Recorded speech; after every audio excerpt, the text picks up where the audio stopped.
is moving. Aaron is moving. ¿Qué fuimos a ver abajo del puente? Aquí en Tucson. We go off of base whatever the kids are interested in. So when we started our bat unit, it only started because a parent bought this book for us at the book fair.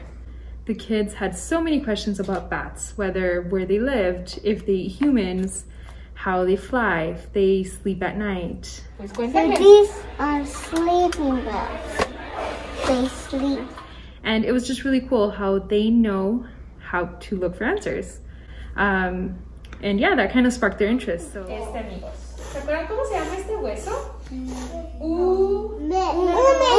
Es el húmero. ¿Se puede intentar aquí el húmero? So everything kind of came together with projects, like mini projects. So one of our friends actually brought in an idea for like the paper roll bats. And we ended up adding the wings, we painted them. The kids remembered that the bat body is fuzzy, so we added some feathers.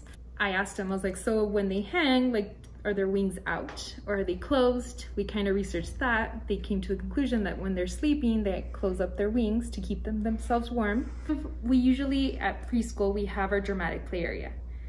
I don't think I've ever had such an elaborate one like this one, but the kids really wanted to do something with bats. At first we said, well, maybe we can have like some sort of lab or where we can research and find information about bats.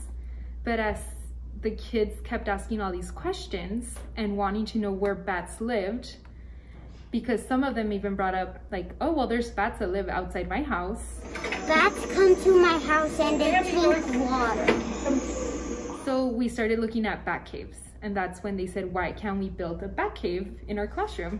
And of course, we built a bat cave. So inside the bat cave, the kids answered many questions like, what do bats eat? Because we had to research that. And they came up with the conclusion that they eat 3 main things. So it's like fruit, insects, and blood. The kids all drew pictures of the 3 things that they eat. They wrote the words in Spanish. They were able to find actual toys in our closets to fit 3 categories.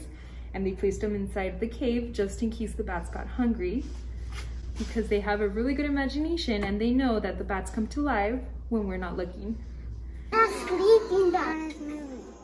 The kids were really interested in bones and just seeing how the bone structure is. So we actually used model magic clay, and they got to see actual bat skeletons. They got to see x-rays of bats. They were so excited of what they were building in here that they didn't just want to share it with their families, but they also wanted to share it with other kids. So we started inviting classrooms to see if they wanted to, you know, come visit and take a tour in our bat cave. Un boleto. Ok. Entonces, dinero. And it kind of helped with the kids because they got to sell tickets.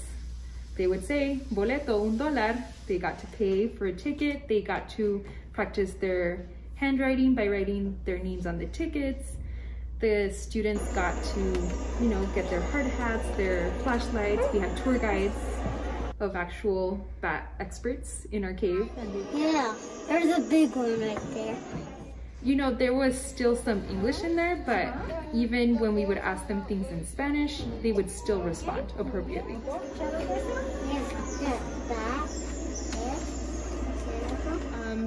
We also have our huge bat outside. It's the giant golden-crowned flying fox. It has 6 feet tall wings. They were obsessed with that once we saw a video. So we actually ended up making a real-sized model next to a 6-foot person, because we learned that bats, the wingspan of that bat is 6 foot. Taller than me. Whoa! So I feel like we're kind of done with bats, even though they're still obsessed with them. But I think we're gonna move on to nocturnal animals. Right now we started with owls. As you can see, we actually have a branch with many owls that we've already created. It's amazing how a child's mind and imagination can like go. I mean, it turned into a simple, I want to learn about bats. I mean, I thought this was going to be a week-long project where we just talked about bats, we made a few crafts, but they went deep into learning, wanting to learn everything that there was to know about them. And I mean, they're learning it in Spanish, and that's the pretty cool part, because they'll go home and they'll repeat the words in Spanish, and they'll still know what they're saying because they can still explain themselves in English to their families.